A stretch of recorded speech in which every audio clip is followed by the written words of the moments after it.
नमस्कार विद्यार्थी मित्रो, कुरुक्षेत्र या आपल्या यूट्यूब चॅनलवर मी राहुल दांडगे तुम्हा सर्वांचे पुन्हा एकदा सहर्ष स्वागत करतो। विद्यार्थी मित्रो, तुमच्यापैकी बरेच विद्यार्थी मला मेसेज करून कॉल करून हा प्रश्न विचारता आहेत की ज्ञानज्योती सावित्रीबाई फुले आधार योजना केव्हा सुरू होणार आहे आणि पुण्यामध्ये जे ओबीसी, व्हीजेएनटी, एसबीसी या कॅटेगरीच्या विद्यार्थ्यांसाठी जे वसतिगृह सुरू होणार होते त्यांची सध्याची अपडेट काय आहे। सर्वप्रथम वसतिगृहांबद्दल तुम्हाला माहिती सांगतो की मी समाज कल्याण कार्यालय जे की विश्रांतवाडी पुणे येथे आहे तिथं भेट द्यायला गेलो होतो। तिथे मी विचारपूस केली की वसतिगृह केव्हा सुरू होणार, आतापर्यंत इमारती भेटल्या की नाही। तर त्यांचं असं म्हणणं होतं की आम्हाला आतापर्यंत इमारती भेटलेल्या नाहीत आणि जेव्हा आम्हाला इमारती भेटतील तेव्हा आम्ही त्याबद्दल नोटीस काढू, त्यानंतर फॉर्म सुरू करू आणि मुलांचे ॲडमिशन करून घेऊ। मी म्हटलं सर याला वेळ किती लागेल, तर ते म्हणाले की जवळजवळ जून जुलैपर्यंत हे ॲडमिशनची प्रोसिजर जाऊ शकते।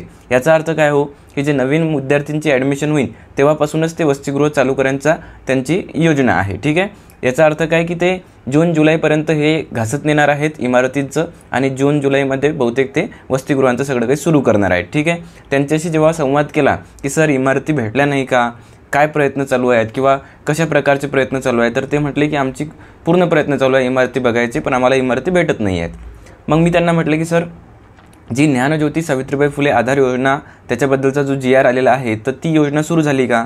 तर तिथं त्यांनी मला या ऑफिसमधून त्या ऑफिसमध्ये जा, त्या ऑफिसमधून त्या ऑफिसमध्ये जा असं म्हटलं आणि शेवटी नाझीम सर म्हणून तिथे एक सर आहेत त्या सरांना भेट असं म्हटलं। मग मी नाझीम सरांना भेटायला गेलो, त्यांना विचारलं की ज्ञानज्योती सावित्रीबाई फुले आधार योजना सुरू झाली का।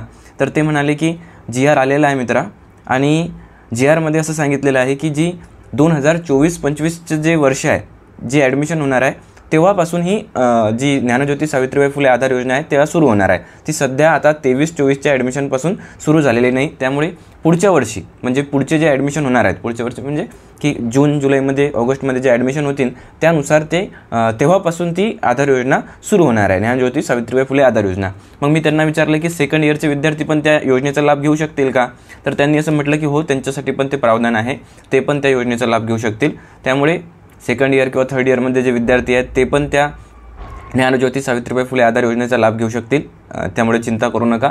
आणि हो, ही जी ज्ञानज्योती सावित्रीबाई फुले आधार योजना आहे ती कोणासाठी आहे तर 12वी नंतरचे जे विद्यार्थी आहे त्यांच्यासाठीच आहेत। 12वी नंतरचे म्हणजे काय की जे उच्च शिक्षण घेत आहेत त्या विद्यार्थ्यांसाठी ही ज्ञानज्योती सावित्रीबाई फुले आधार योजना आहे। बाकी जेव्हा त्यांना इमारती भेटतील मी चक्रा मारणारच आहे तिथं विश्रांतवाडीच्या कार्यालयाला, आणि जसं काय त्यांना इमारती भेटल्या किंवा नोटीस निघाली की तुम्हाला आपल्या या यूट्यूबच्या माध्यमातून मी अपडेट देणारच आहे। त्याचबरोबर आपलं जे टेलिग्राम चॅनल आहे त्या टेलिग्राम चॅनलवर तुम्ही जॉईन व्हा। त्या टेलिग्राम चॅनलची लिंक तुम्हाला या व्हिडिओच्या डिस्क्रिप्शनमध्ये देतो, जेणेकरून समजा मला लवकरात लवकर व्हिडिओ बनवता नाही आला तर मी त्या टेलिग्राम चॅनलवर लगेच अपडेट देत असतो, लगेच लिहून पोस्ट करत असतो। त्यामुळे तुम्ही ते टेलिग्राम चॅनलसुद्धा जॉईन करा।